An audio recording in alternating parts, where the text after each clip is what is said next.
NFL Sunday Ticket is now on YouTube and YouTube TV, which means that you can stay close to your team even if you don't live in their town. Like, maybe you're a Raven who married a Seahawk who got a job in the land of the Falcons. With NFL Sunday Ticket, you can watch your team's out-of-market Sunday afternoon games no matter where you live, because you shouldn't have to change teams even if you change towns. NFL Sunday Ticket, now on YouTube and YouTube TV. Go to youtube.com/presale to get $50 off. Terms and embargoes apply. Offer ends 9/19. No refund. Subscription auto renews. This is the House of Hockey podcast on the Hockey Podcast Network. Hockey is more than a game. It's a lifestyle. It's you, the diehard supportive fans, your favorite players who are on the team you cheer for, and the organization who supports them. The companies that make your gear, bags, and beer league sweaters. The hockey moms and hockey dads, and everything else that makes this House of Hockey your home. Come on in. I'm Breezy. And I'm Rae Rae. And this is our house. Welcome to the House of Hockey podcast. It is episode 110 and 10. 110. I'm Rae Rae. And I'm Breezy. And this episode, we have one of the guests that we have been promising you over the last few weeks that we've been working on getting on the books. And we talked to Piper Shaw. She is a TV host and reporter that works for Root Sports Northwest. That's sort of like the Fox Sports, Bally Sports, etc. for the Northwest of the United States. And she covers the Seattle Kraken. And she gave us such incredible insight on so many different things. Yes, not just the Kraken. Yeah. It was Minnesota. She's from Minnesota, so we tapped into Ray's famous Minnesota Wild that she thinks nobody talks about ever. So we made sure to talk about them a lot. And we had some super, super great detailed responses from Piper. We learned a lot about Seattle as well and the Kraken. And the fans. She really gave us a good insight on that fan base and how the team is so responsive to the fan base and how like all of it's based around them. Great analysis of the Kraken as a whole, like their team currently, and how they can look to improve in the years, and sort of how the team ended up being how they are this year and how their season ended up playing out because of a number of factors. We talked about so much great insight about the players, some of the players and their personalities, which I geek out over.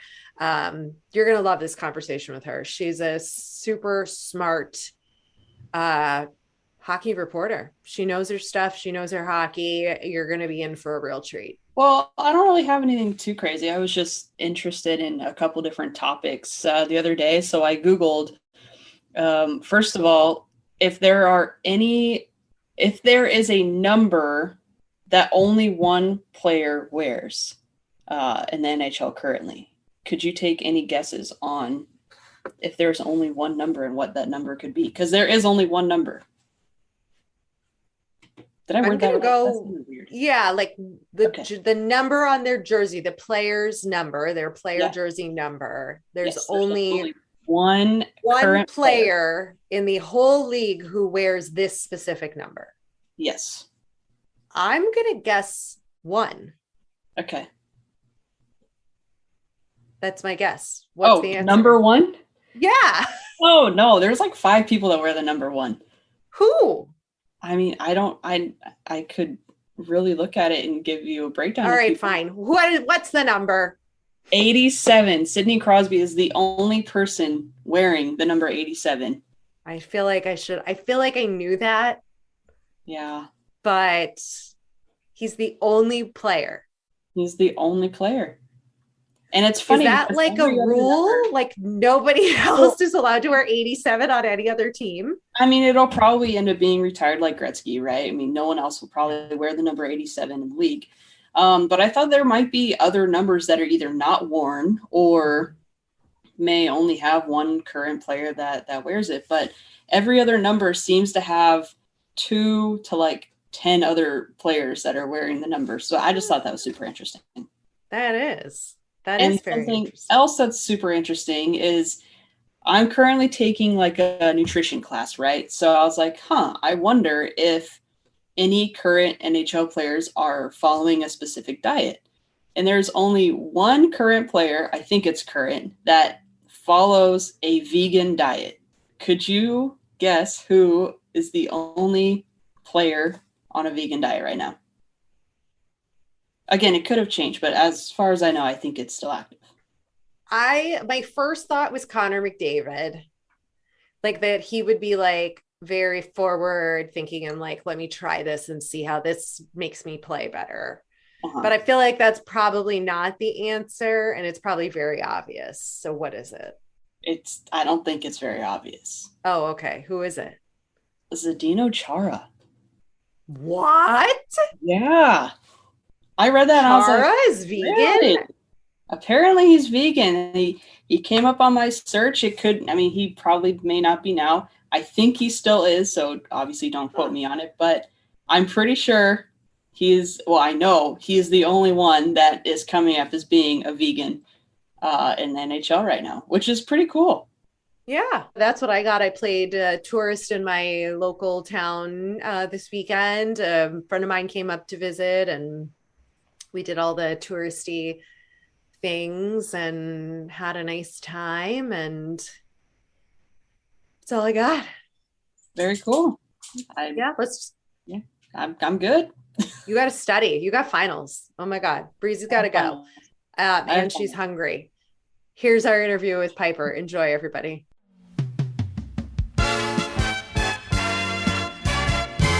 This week's episode of the House of Hockey podcast is brought to you by hockey fans. Feel the action on the ice like never before with DraftKings Sportsbook, the official sports betting partner of the NHL.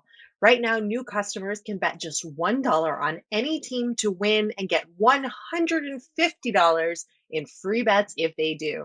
If Sportsbook isn't available in your state, you can still hit the ice for cold hard cash. New customers can make their first deposit and play free for thousands with DraftKings daily fantasy hockey contests. Draft your lineup of 8 skaters and a goalie and rack up points for goals, assists, saves, and more. DraftKings is safe, secure, and reliable. Best of all, you can deposit and withdraw your cash whenever you want. Download the DraftKings Sportsbook app now. Use promo code THPN. That's THPN for the Hockey Podcast Network. Bet just $1 on any NHL team to win and get $150 in free bets if they do. That's code THPN at DraftKings Sportsbook, the official sports betting partner of the NHL. 21 and over. Restrictions apply. See show notes for details.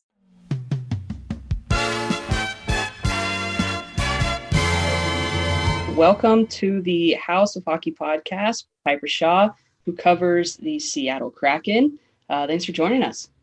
Thank you for having me.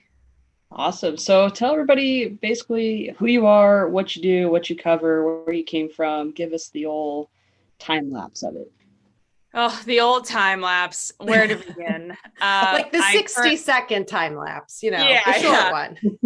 So I'm from St. Cloud, Minnesota, originally, born and raised there, and I went to college there. And if you're not familiar with St. Cloud, Minnesota, there's not a lot there other than a college hockey team.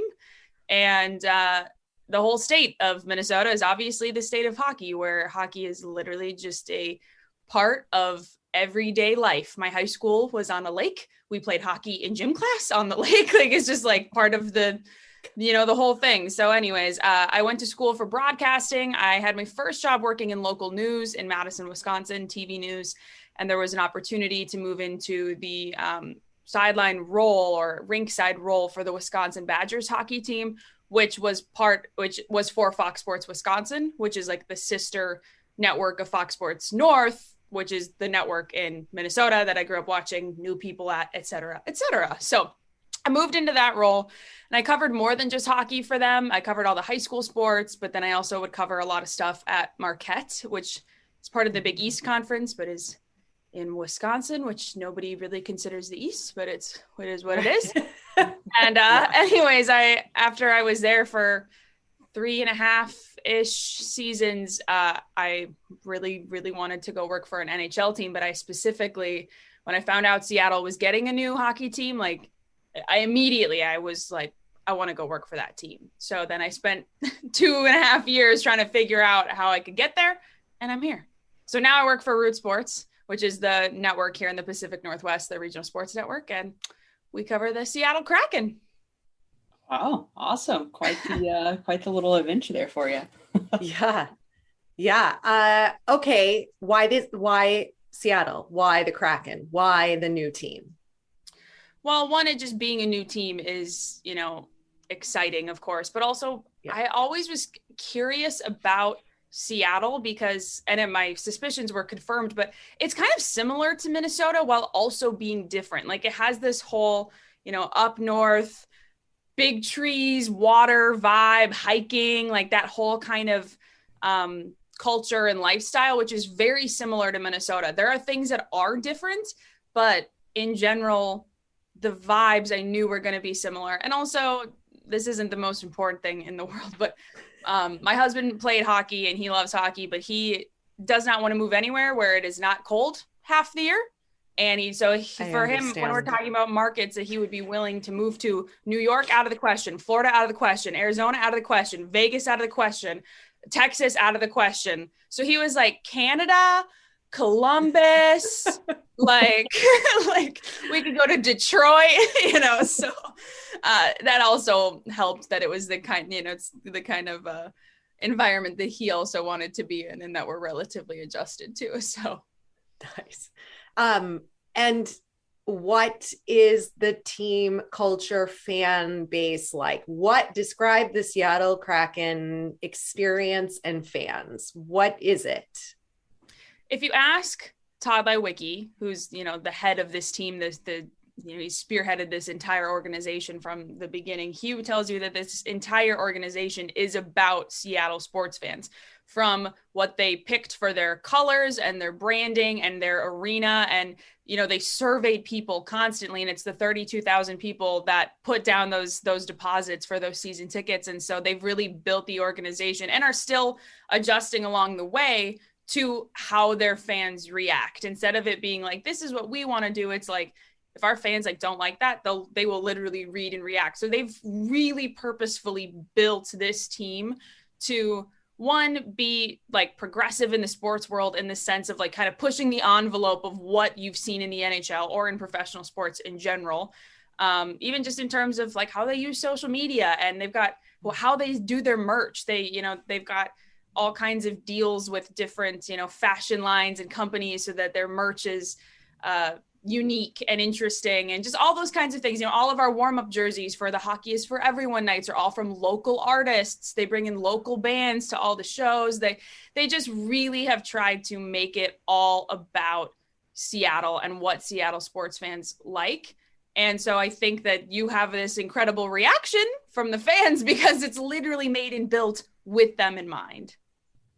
That's incredible. And the arena itself, there were stories cool. Can you dive into the arena for those that are listening that don't really know? Yes. So obviously I was not here back in the day in Seattle when it was Key Arena, but it used to be Key Arena. It's in the heart of the Seattle city center. So it's right in the heart of the city. Apparently, from what I've been told, Key Arena is where the Supersonics used to play. But from what I have been told is that Key Arena used to have horrendous acoustics, like was all in all not an ideal event arena for anything, is what I've been told. Never been there, but that's just what I have gathered. But the city, I don't know exactly if it was the city or the state or the county or what, but they deemed the building or the roof on this building to be a historical landmark, meaning that you could not tear it down.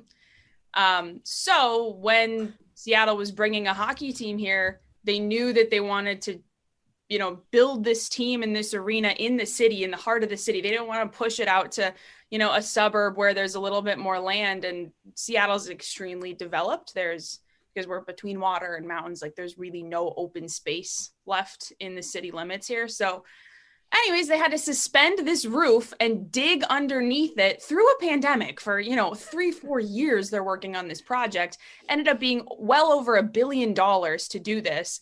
But not only have they been able to restore the roof, but they've kind of completely changed the landscape around what the arena used to be. And it's called Climate Pledge Arena. It's the world's first carbon neutral. There's a specific phrasing around it, but basically carbon zero, carbon net neutral, whatever it is. One of those things. Yeah, it's something like that. Arena. So wait, is that why it's underground? Was because of the roof situation? No, I don't think that it's underground because of that. I think it was just needing the room because they couldn't build out at all. Okay. I believe. But yeah, it didn't used to be a subterranean arena to my knowledge. And there's still, the ice is literally underground. So when you go to the arena, like the elevator says lower level 1, lower level 2, lower level 3, lower level 4, and then like 1 is like the top level. So it's a little confusing if you don't quite understand it doesn't feel like you're like underground. So it's just it's different. But there's also, I mean, they've done so much in that place. I could talk about the arena alone for so long. Like, they don't have any single-use plastics. There's everything is like compostable, or like the cups, if you buy a beer, are metal. They've got some of the best food. They have some local like Seattle kind of chain restaurants in there. They got one of Shaq's chicken places in there. Their flagship team store is so cool. Even the ice, like the ice is made of Seattle rainwater. They have this whole system in there where they gather rain in Seattle and they turn it into the ice. So like, and that's just, I'm not even scratching the surface. Like, it's incredible. I mean, it makes sense that it's underground, obviously, for the Kraken. But I've never been to Seattle, but I've heard that there's a lot of underground, and we're not just talking about underground music here, but like underground, like tunnels where you can do like whiskey tasting and stuff like that. I mean, is that true? I have not done it, but I have been made aware of that. Like, there's lots of little speakeasies. I know that a big tourist thing is there's the Seattle Underground Tour. There's like some tunnels through some neighborhoods. I don't know exactly why or for sure what the significance is, but you're definitely right, Breezy. Like, there's definitely underground things here. Lots of, I mean, I've been to shows that are at venues where you go like two levels below to some basement, and that's where the band's gonna be, and you're like, all right. So again, it all grunge vibe. It all ties back into the Seattle thing to have it underground, whether it was meant to be or not. Yeah, I guess so. Yeah.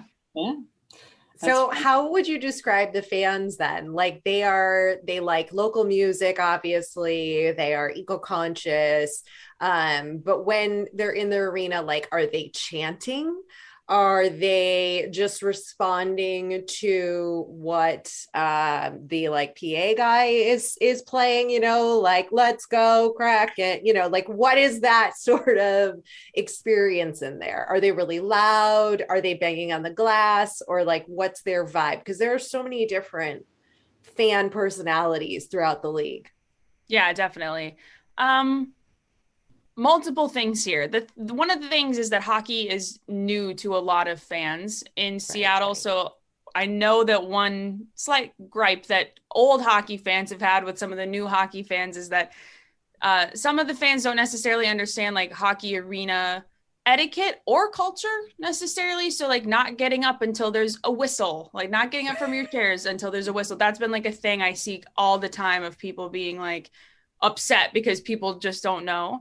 I don't know that there's a lot, like, I wouldn't say that they know or that I hear necessarily a ton of like the traditional hockey chants. Like, you don't hear them chanting like Siv, Siv, Siv, or, that kind of stuff. But they definitely, there's like the, Lithium is the goal song, and they'll cheer, let's go Kraken. And so I also think though, the team is still figuring out what kind of chants and what kind of branding, they want to disperse into the fan base, and the fans will find their stuff. You know how during the national anthem, a lot of fan bases will have like one word that they'll shout out. I've heard multiple times fans trying to pick what they want like their thing to be. So you'll hear random words just like get shouted, but nobody's quite on the same page yet. Like red glare is one that people love to like the Rockets red glare because the Kraken's logo has that eye. There's a couple other ones I can't remember off the top of my head. So I think they're still just figuring it out. I mean, I think the arena is so loud. People definitely scream. They definitely cheer. The acoustics in that place are probably the best in the world because they built it to be like that. I've seen some shows there and they like some music concerts and they've been just incredible. So I'm sure that those acoustics help with the noise level, but yeah, they've been great. And even if fans don't necessarily like, they're not lifelong hockey fans or they don't necessarily know exactly what's happening the entire time during the game, they're still into it. And more than anything, they're still passionate and trying to learn. Like they've just literally dove headfirst. So that's also great to see. What's been your highlight, most memorable, incredible piece of this inaugural season experience for you? Well, there's multiple different aspects that have been highlights, like in different ways, like in terms of like my career or just getting to see things like in the city and with the team. Like there's lots of just different things. But for me, this is my first time covering an NHL team beyond just following it. This is my first time actually having to like really dig in and build relationships like with an NHL PR staff and coaching staff and players and stuff. And so for me, that's been not necessarily a huge learning experience because it's mostly the same as college hockey and college sports is just like an extra level kind of up and, you know, people are getting paid to be there. And so there's like a little bit more serious there. But also since it's the first year of everything, everybody else is kind of figuring out that stuff too. But I would say, I mean, in terms of just like a really cool thing to get to be a part of, you know, having Mark Giordano as like the first captain of the team and his, you know, his silver stick ceremony and all of that, and just getting to know him, even though he's now with the Leafs, that's just cool as somebody who, you know, grew up watching hockey and getting to, you know, meet some of the players that I was aware of as a teenager and stuff like that, like Jordan Eberle. And so that's been cool. And another highlight for me too has just been getting to see players that I covered when they were in college in the NHL. Like when Keandre Miller, who plays for the Rangers, when he was like in town, I was just like walking down the hallway and I passed him and he was like, "Piper, what are you doing here?" And I was like, "I work here." And he was like, "What?" And it's just like, so that's been kind of like a highlight. And like Cole Caulfield and like a couple of the other guys that like I covered when they were teenagers, like that's just been fun to get to see them grow into these roles, I would say. But I don't know, there's too many highlights to even share. Tell us a little bit then more about the team, the players, like who's the funny guy, who's the prankster, who's the DJ, who's the hype man? Like give us a little insight into your personal experience with the people you've talked to and what you can share. Yeah. So one thing I'll say just right off the bat is that we haven't had necessarily a traditional experience in terms of getting to really know the guys a lot because of COVID. Like we still can't go in the locker room. We haven't been able to be in the locker room at all the entire season. And a lot of our everything has still been very like social distanced. And that's not just like for the TV network, that's like for everybody and like a lot of the staff and stuff. So we haven't gotten to spend as much time really just sitting down and like chatting with them as humans, maybe as we would traditionally get to or would like to. So we're looking forward to having that next year. But I would say that, I mean, I still have talked to most all of them several times, obviously. When I've asked the guys who the goofiest guy on the team is, at first, who he's no longer on the team, but people used to say Nathan Bastian without hesitation. He's not on the team anymore. Now people tend to say Will Borgen, but also Joey Decord is just an absolute delight, an absolute character. He's obviously the our goaltender that we pull up from the Charlotte Checkers to play if Drieger or Grubauer is injured. He also he just won AHL goaltender of the month and he is like absolutely killing it. So nice. Good for him. But every time he comes up to the big club, the Kraken's like media team, they're like trying to get all the content from Joey that they can because he's just such a character. I've been told, I believe people say that like Tanev's not in the locker room. Brandon Tanev's not in the locker room a ton anymore since being injured. But I remember that people used to say that he liked to be the DJ and he always had some new tunes. Yeah, I know that one of my favorite things about Chris Drieger is that he told me Blink-182 is his favorite musical artist and his favorite genre is like early pop punk 2000s music, and that resonates with me. So I like that. Riley Shahan's really cool. He plays guitar and he writes music and he's really into like folk music, singer-songwriter. He's got his own podcast where he talks a lot about like mental health and that's really important to him. And I think that's cool too. Just like he's a professional hockey player, but he's also a dad. And he also has his like side project of his, you know, his passion for talking about mental health and his podcast, and he makes music, and there's a lot going on there. So, you know, the way the sport has been for so long, we don't always get to hear these things about the players and develop more more of a connection as a fan with them, right? Like then you like them more or cheer for them more because you're like, oh, I love talking about mental health. You know, these things, I think hearing these little things make a big deal to fans in the long run, to giving us a little bit of a glimpse into who these guys who really are, because they are so well versed in, you know, giving the standard hockey answers. At least most of them are. yeah. You've got a couple of the guys who are, you know, a little more flexible and can vary their things. So I like hearing these stories. Yeah, I would say, like, to your point about hockey players typically just being relatively stoic, they tend to say that's been one thing is like a lot of the media out in this market have never covered hockey before. A lot of them. So they're like, what?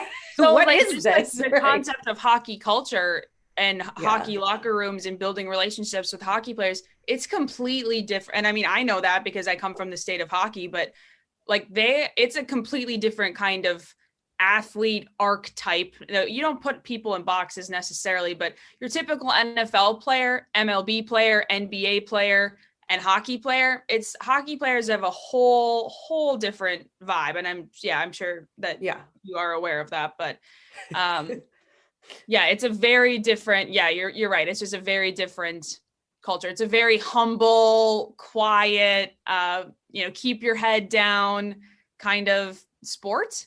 Probably because it's a lot of them are Canadian and that's kind of, the Canadian vibe, but definitely.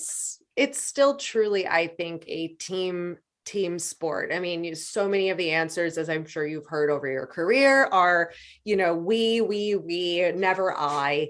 And that's something that Breezy and I both love so much about this sport and, don't want that change. So we talk about this here a lot of like, where is that balance of getting to know the players a little bit more, but not becoming like, a Kardashian on social media and but also keeping that team mentality, right? Because like when the individuality is too much, it takes away from the team and what the history of, that culture is. So absolutely. And, I would say too, and obviously I'm biased because I love hockey more than any other sport, but in other sports, sometimes having one or two star players like can be enough to carry you to have a really good season. Not the case with hockey. If that were the case with hockey, then the Leafs and the Oilers, they would be crushing it season after season, but they're not. So like, thank you. That's the argument I say over and over, Piper, and I get shit on all the time by Breezy. I'm like, they're not going to win a Stanley Cup because you can't have two players on your team that are great. Yeah, like, I mean, and again, I'm biased, and I Austin Matthews and, Leon Draisaitl and Connor McDavid and Mitch Marner, like, they are all fantastic athletes. Like, they are literally, like, some of the best in this game, undoubtedly. Like, that's not an argument. But you look at teams that are winning games always, and it's because they've got 4, 5, 6 guys that are all right about the same, and even more importantly than that, have chemistry. And that's another thing about this sport, you know, like you're saying, team sport, you need that chemistry, and you need to be able to, like, the Kraken just played the Minnesota Wild the other day. Talk about a team that is just overflowing with chemistry is the Minnesota Wild, and star power. Like of course, Kirill Kaprizov is an incredible hockey player, but you look at Kevin Fiala, you look at Matt Zuccarello, like they are all just contributing, like all throughout the lineup, just full depth. And yes, you have those two guys who can finish those plays, but yeah, anyways, I'm just, and you just look at just no look passes all over, just the vision, the chemistry. It's obvious, especially if you have an eye for hockey, versus when you're, when you see guys try to like bank a pass off the wall, no one's there. Like, it's just a whole different sport. You can't just have one star. Anyways, no. I could go on about that forever. No, thank you. I'm just so glad that I am not just going off on this repeatedly saying that all the time, and that Breezy too, though, we do talk about the chemistry and how important that is. Can you talk now? Are the dogs done barking? Well, I've been fighting with my dog's mom, or my dog's mom. What am I talking about? Your mom's mom? Dog. No, oh. I've been fighting with my mom's dog all day. He just is the loudest breather. He's a little bit older, so he's like not supposed to come upstairs, and he keeps coming upstairs, and then he keeps barking at God knows what. So hopefully he doesn't bark, but if he does, I'll mute myself again. Anyway, what was I going to say? I don't know. Now I'm distracted. Defending your Leafs, perhaps. Defending the Leafs. Oh, gosh. I mean, there's definitely more than just two good players on the Leafs. We'll say that. But no, I mean, they do have they do have some chemistry, and I think it's, gotten better over the last couple of years, but there he goes again. I still don't know if there's like that it factor with them as much as like you would want it to be. But I mean, we've talked so many times where it's like a random team will just come out of nowhere, and you're like, where do they come from? Like the Minnesota Wild, where like last year they, what were they really doing that was that well compared to this year where they're like crushing it almost every game. So, yeah, I don't really know what to defend there, but. You want me to answer that question? Yeah, go for it.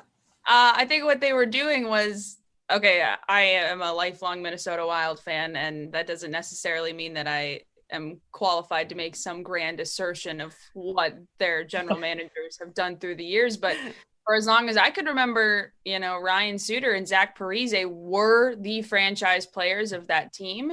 And from what I had just, this is not confirmed by anybody important in the organization or anything that I'm with now, but like back in the day, they were just turning over GM and head coach, and kind of what we've gathered is that, Suter and Parise were really the ones who were setting the tone and the expectations for that team for so long. When they got rid of them, and then because they already had Kirill Kaprizov, but that's, again, you can't just have one star player if the rest of the team isn't on board with what the new dynamic is going to be. They get rid of those two guys, bring in a couple of other guys that complement the players that they already have and that they wanted to keep, like Matt Dumba and Jared Spurgeon. Like, they knew that they wanted to make those guys, give them bigger roles in this team. And that's what happened. If you ask me, I think that's what happened. Is they literally were like, all right, we are closing that book that we hung our hat on for 15 years, and we're trying something new. Yeah. And it's working.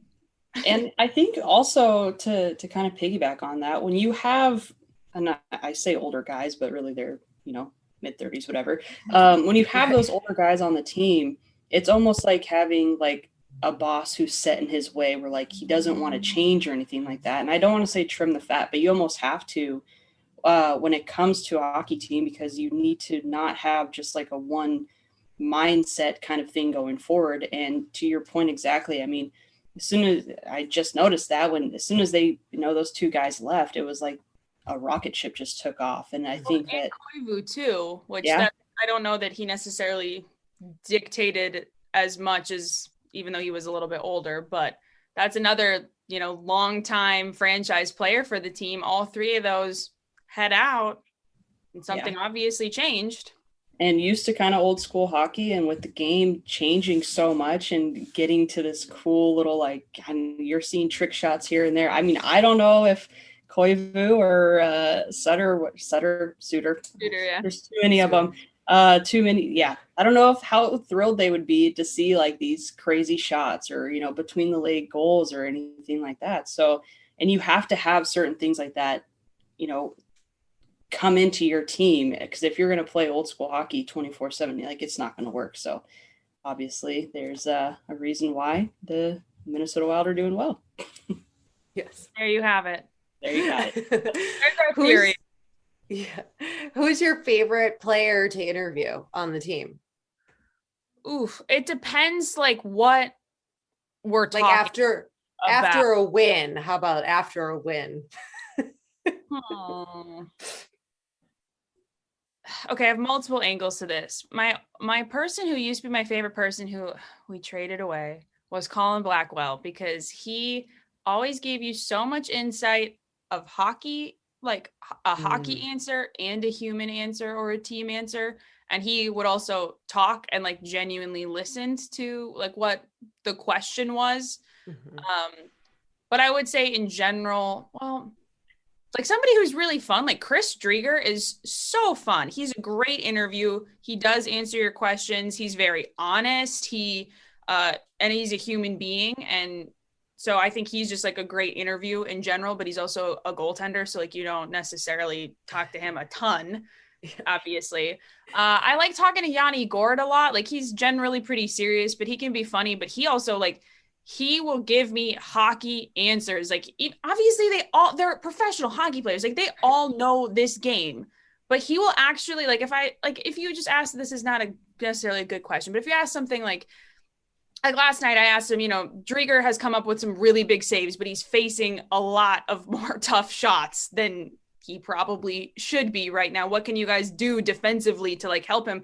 He will actually tell you, like, we should do this, that win this battle, like play better on the boards. Like, he'll actually like tell you, instead of just like, we got to, you know, be harder on pucks, or like just like get control of the pace. It's like, okay, but how? Like, he will actually give you like a nuts and bolts answer. And so I appreciate that, because it's like, as a reporter asking you a question, it's like, I'm not just trying to like fill TV time necessarily. Like, and I really try to be very deliberate about the questions that I ask in the context of the game.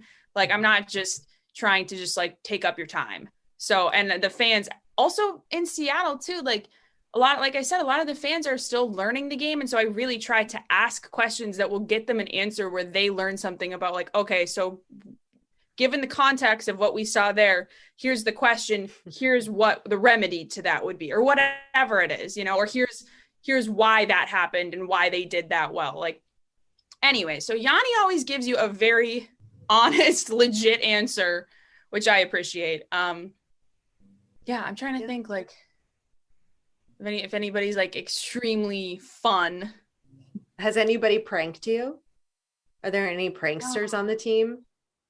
There probably are, but nobody's pranked me.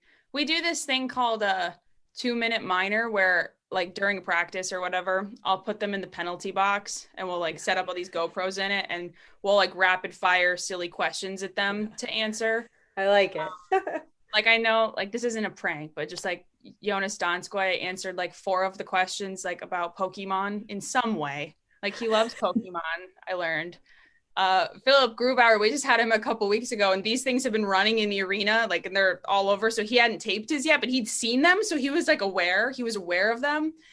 And I write this little script for them, and they're supposed to say like, hey, Kraken, or it's like, the script is, hey, I'm Philip Grubauer and I'm serving my 2-minute minor. But he was like, I don't need the script. I'm like, all right, here you go. And he was like, hello, Kraken Nation. My name is Philip Grubauer, and for the first time ever, I'm serving a 2-minute penalty, because he's a goaltender.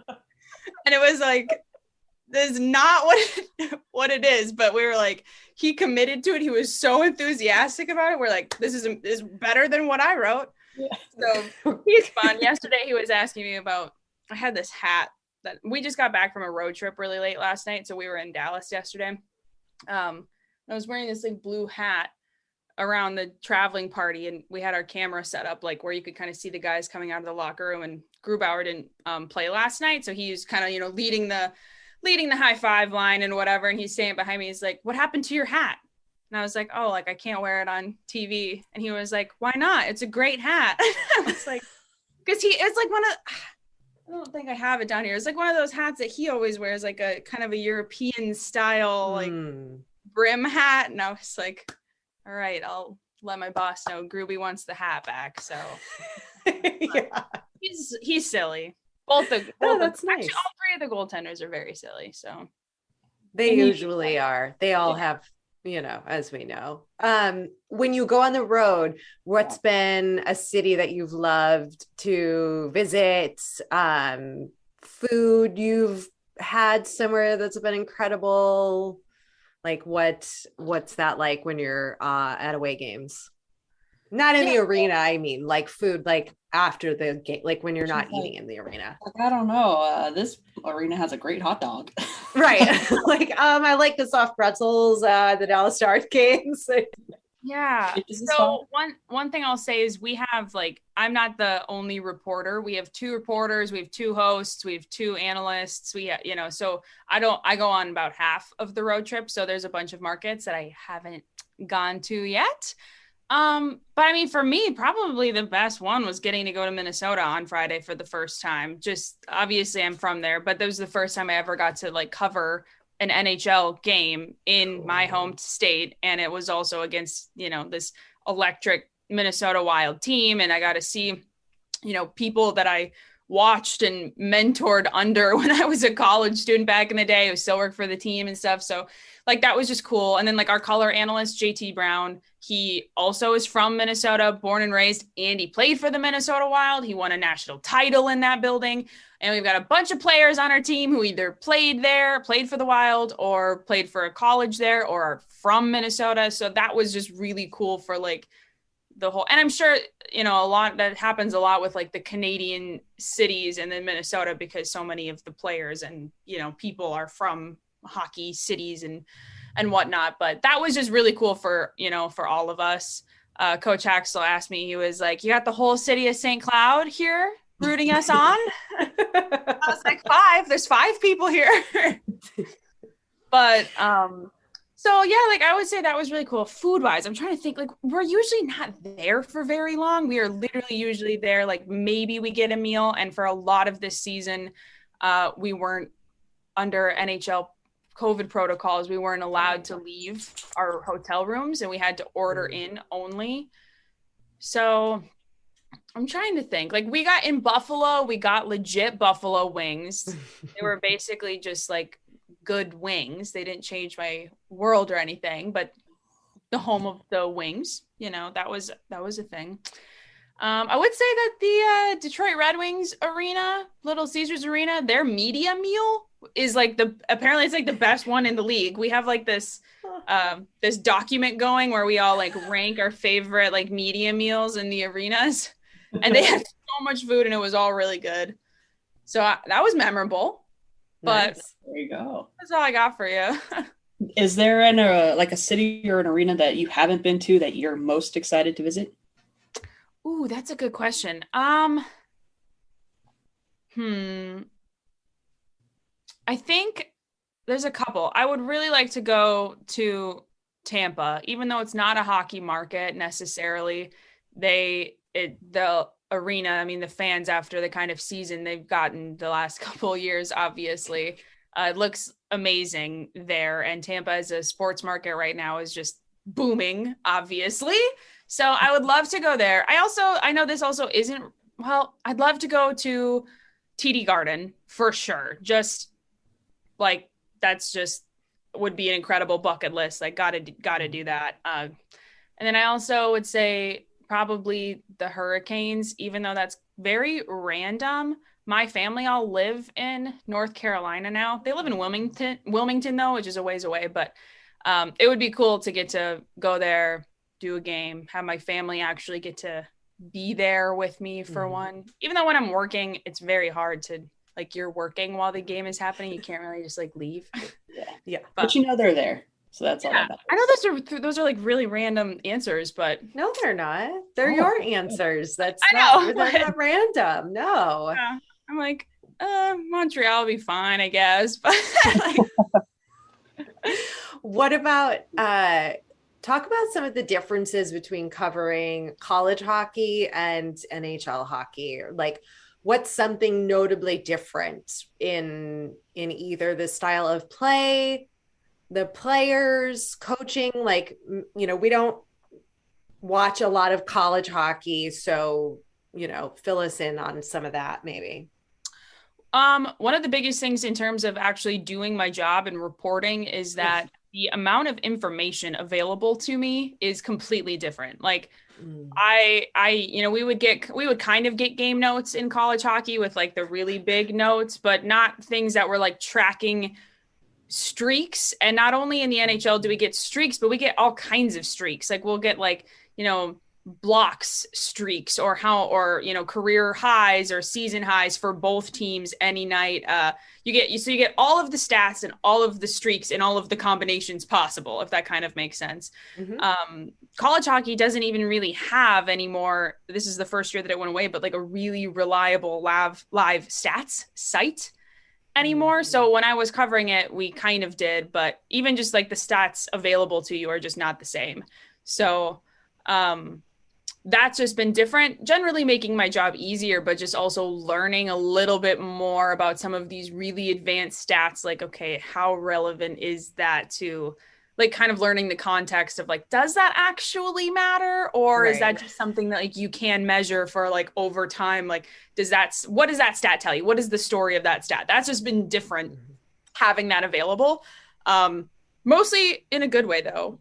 And then one of the other things too would be covering college players. Most of them, it was I was kind of the first like media TV reporter that they had worked with. And I was like theirs. Like I was like, I cover your team. So I got to know them very well. And there's only a couple print writers that also would cover, them. And so I was in some cases like their first kind of exposure to doing live TV interviews and like filming content to like fill shows and broadcasts and stuff like that, versus NHL players. Like a lot, I mean, some of them are young and new, but a lot of them, they've been team to team, they've been here, they've done this, they know that guy. So it's just a little bit different too, in just like building a relationship and in the kind of answers you get and in the kind of questions that you can ask.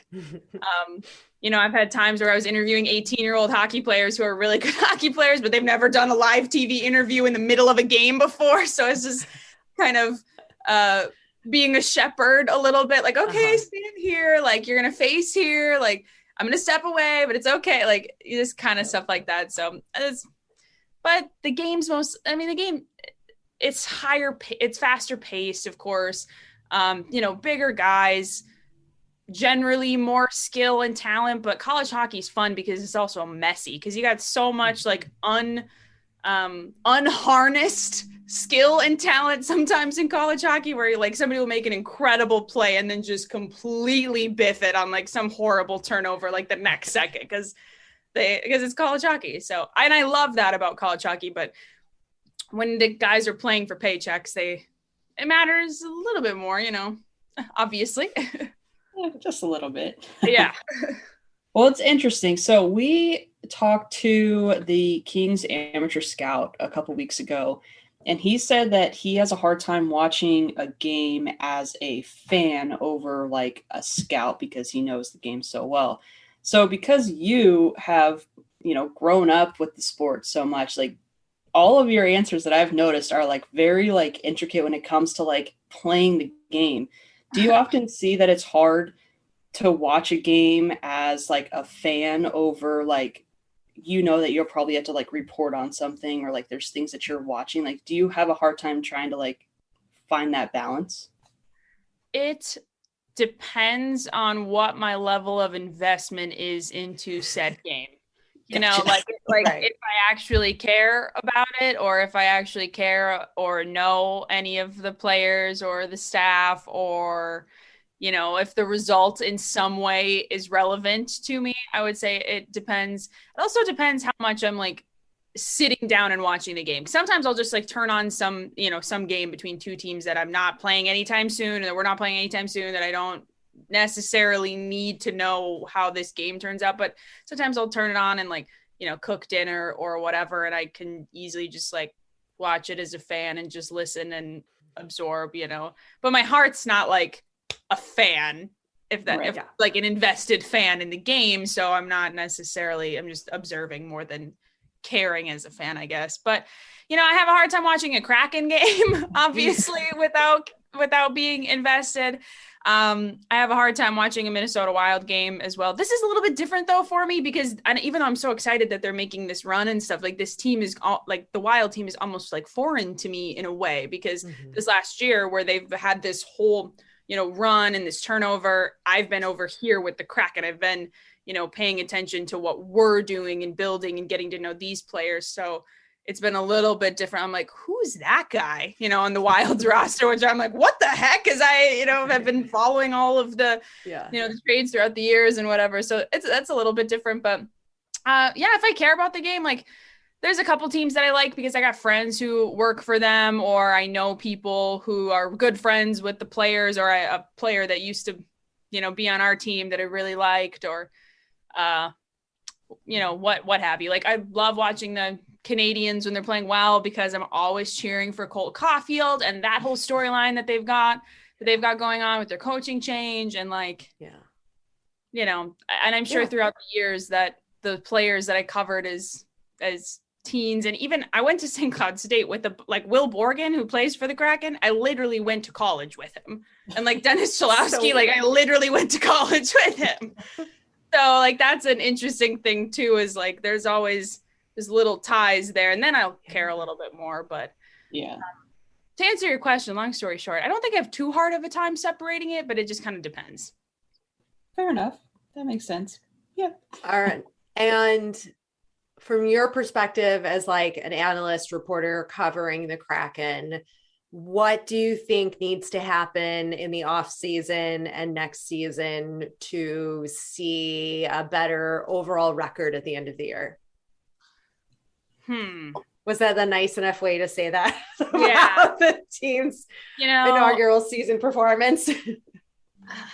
It's a little bit hard, because on a piece of paper, you would think that the Kraken would be doing or would have done better than they have. And even, some of the guys that we traded away at the trade deadline are like really good hockey players. And we've been playing better since the trade deadline. So it's like, you look at guys like Calle Yarncroke, like leaving us, you're like, that's a good, like that was one of our top line guys. Like, that's a good hockey player. So you're kind of alarmed seeing, and like seeing Gio go. And like, I really liked the way that Colin Blackwell played, but he was also a free agent. So I get that trade, to the Leafs too and things, but it's been interesting just not fully being on the wavelength of understanding what the thought process is. But now they're playing way better hockey than they were before. So I don't even know that I can necessarily tell you. They got to get some more skill. They have to get some more skill, but even more than that, I think that like now that they've kind of found a lineup that they actually like, or like certain lines and pairs that they have stuck with a couple games in a row, that's been good for them. We just lost to the Stars last night, but they played a really good game and, whatever. But, that's another thing too. Like they were changing the lines, like every game to game. It was like, who's playing tonight? Who's scratched tonight? What's going on tonight? And I get why you got to do that, because you got to blend them up and find something that sticks. Absolutely. Find some chemistry. Who do you guys like playing with? You're all getting to know each other. But that's probably got to be the biggest thing, is just find some skilled guys, find some fast guys. Like they need, Turbo's fast, but he's been out during the season, and you got to have somebody who can keep up with him. He can't just like rip to the other side of the ice and nobody's there to catch his pass. Like, anyways, that's not a very clear answer, but I think they need some more skill, and they need some more speed, and they just need some chemistry. And one more note too on the chemistry thing is, and this is what the guys have said a lot, is like because of the COVID, precautions and everything, they haven't really gotten a lot of time to do anything together. Like the team have scheduled very few bonding activities for them. Like they are they're not banned from, living their lives, but they're generally discouraged from like having a big party together just for obvious reasons. And that's, things are lightening up now, light a little bit now, but when you got to start your season where you're all wearing masks on a quiet plane, sitting 3 seats away from each other in a foreign locker room, and none of you really know each other at all, and you're all kind of similar-ish skill level guys, you're looking around the room like, who's our star, who's our leader? Like, it's just, I think all of those things are not secrets, and they're figuring it out though. So it'll be good. I have faith. Yeah. Got to make some trades. I got 35 draft picks in the next 3 years. So they got some draft capital. That's what Ron Francis says. He's going to make some trades this summer. We'll see. Yeah. We'll see. Yeah. That's the best part, is like watching it grow. I think that's a much better way, honestly, from a fan's perspective, to start out like this, where they are having to work to find out how these players are truly going to mesh on the ice, and the chemistry and the lines, and making those changes, as opposed to, everybody, which I think is wrong, expected, I think a lot of people expected them to come out and play like the Golden Knights. And also that was not the same situation, but when they came into the league, right? It's this like blank slate, a bunch of guys on paper. Are they going to mesh? Is this thing going to work?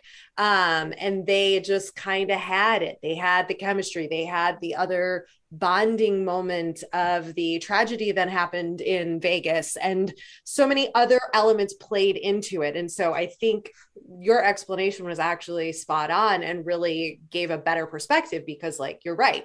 COVID, they don't get to bond together. They don't get to play cards on the plane next to each other, right? Like, they're not doing these things that they normally do. And that's how you make chemistry, is not just on the ice at practice, but off the ice, in the locker room, on the plane, traveling, like building that connection. So I think that was a really good insight. Well, and to your point as well, like, obviously we get a lot of questions about the comparison to the Golden Knights and such, and what, Ron Francis has pretty candidly said is that, like, they obviously did not make many trades after the expansion draft, versus Vegas made a ton of trades, and they were able to be very active during free agency. That nobody wanted to trade with the Kraken because they didn't want to have another Vegas thing happen. And that is very well established. If you look at the roster that Vegas initially drafted, like, you're not necessarily looking at that roster thinking that's a star team, but that's not the team. That's not even kind of the team that took the ice in their first game. The Kraken pretty much was the same roster. I mean, we just had Cole Lind, he's a great kid, but he just scored his first NHL goal last month. I think he has 2 or 3 now. We took him in the expansion draft from the Canucks. Like, a lot of the players that, were taken were and not necessarily, like, especially not in Cole's case. He was never intended to be traded, but like, I don't know that when they drafted that team necessarily, the thought was that all of them would be the players that took the ice on the first Kraken game. And most of them ended up being the case. So I also think that's a big difference. Like, yeah, not only the chemistry and, the bonding and everything, and being able to like pick guys who did play with each other before, like Vegas got to do. The Kraken mostly just got what they got and had to work with it. Pick up a couple guys in free agency and call it a day, basically. Yeah. Well, I mean, also too, you got to think, the current roster that the Kraken have, they're going to be able to grow together, which ultimately after this season, after this whole COVID thing, they should be able to have a really strong bond, and they could be, how Vegas came out super strong, but in like a year or two, because now Vegas, I mean, they may not even make a playoff spot this year. So I think it's going to be exciting. I think the Kraken have a really exciting future ahead of them, because they don't have like a defined star player, at least in my eyes, that it's like these guys can all grow together, and who knows, you could have a star line, 2-star lines that just come out of nowhere, because as we know, the game of hockey changes and anything can happen. So I think Seattle, has some potential to be pretty crazy over the next year or two. Yeah, and even if you look at the trades that like they made at the trade deadline, the team now is different than it was during that first game. It is significantly different now, and they're finding different ways to use guys. And a lot of the players that we picked up from they were guys who they didn't want to leave the teams that they were with, like Victor Rask and Daniel Sprong, and both of them have been great for the Kraken. And another thing too, I mean, obviously you look at like the total points that the team has and the performance overall, and you don't necessarily think like, wow, good for them. But a lot of the players are setting insane career highs in things like, okay, Carson Soucy, for example, he was always like pretty solid defenseman for the Minnesota Wild, but he played I think he was there for 4 seasons, and he had 31 points there his whole time that he was there. He's already got 20. He's already set a new career, or he's already set a new season high in assists, in shorthanded goals, and in goals. And Jared McCann and I can't even give you the list because there's like 8 of them or 9 of them who have already set career highs in assists and in goals and in hits and in all of the things, because it's an inherent opportunity when you have to step up and play. And so it's like, yeah, you look at, Yanni Gourde just scored his 100th career goal last night, which is a huge milestone for him. He's an undrafted player. But then when you think, well, Kirill Kaprizov just hit 100 points this season, you're like, oh, whatever. But it's a whole different scale and the kind of roles that these guys used to play with the teams that they were with for a long time versus the roles that they're being asked to play now. It's a whole opportunity. And that's what they'll tell you as well. It's just a whole different hockey game for them, really. Yeah. I think we should hit her with our rapid fire final 3. All right, go for it. Who is your ultimate hockey hunk? I don't know. I guess I would say just growing up, it was always Zach Parise. I'm sure nowadays there's better looking people. I don't know. But as a teen, it was always Zach Parise. If you were a hockey fan of Minnesota, that's your boy. So we're going to just pretend you didn't say your husband. Oh, right. Well, that's true. Yeah. He would probably agree with Zach Parise. His hockey hunk is Carson Soucy. He loves Carson Soucy, but mostly it kind of became it's like a bit now, but like a joke. But he does like Carson Soucy. Nice. Oh, that's funny. And who is your favorite hocky lady? Okay, can I have 2 or no? Yeah, of course. There's not really any rules if you want, other than you have to answer. My first one would be Cami Granato, because she's just a legend. And being that I was with the Badger hockey program for, a couple seasons working with Tony Granato, and being able to see, Rob Granato step into new roles and Cami go to the Kraken, and now Cami's with the Canucks, obviously, just the ties to the family I love. And she's a legend on the ice, and she is a trailblazer in terms of women in the game and in the league, and big time stick tap. She's also super nice and super smart, and somebody that I just have always really liked and looked up to is Carlin Baith. And I know that you guys have talked to her before, I believe, but when I first started covering college hockey, I think she was still pretty new to the Kings in the broadcast side, but my old boss used to be pretty involved with some of the Fox Sports West broadcasts and whatever. And he was like, who I think you would really like is this gal, Carlin Baith. She shoots a lot of her own stuff. She does a lot of the hockey, blogging. She kind of does the MMJ thing. She loves the same kind of music as you do. He was like, I would keep tabs on her if I were you. And I was like, okay. But then I did. And now we're friends and I love her, but I always did. So there's my answers. She's a great one. She's awesome. She is incredible.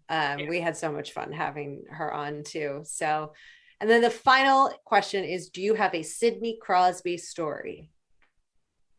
I don't have a Sidney Crosby story. I do have a jersey that I bought that, okay, I guess I have they're not super cool stories, but I have the Penguins Winter Classic jersey. I think it's 2011 or 2012.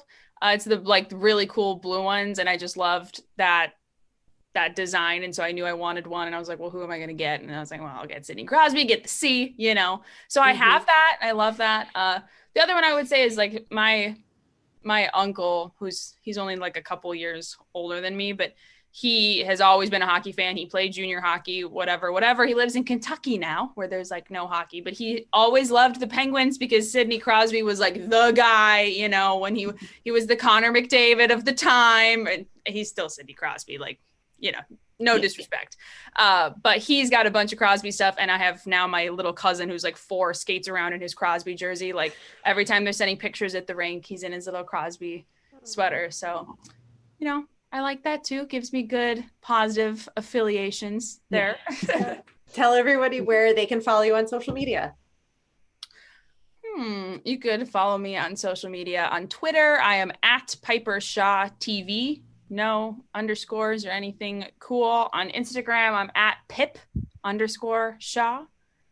And I have a TikTok as well that has, I don't post a lot on there, and I also don't remember my handle. But if you search my name, I'll definitely come up. If you search Piper Shaw. Awesome. Well, thank you so much for taking some time after a road trip and a long plane ride and getting up and chatting with us and filling us in on all things Seattle Kraken.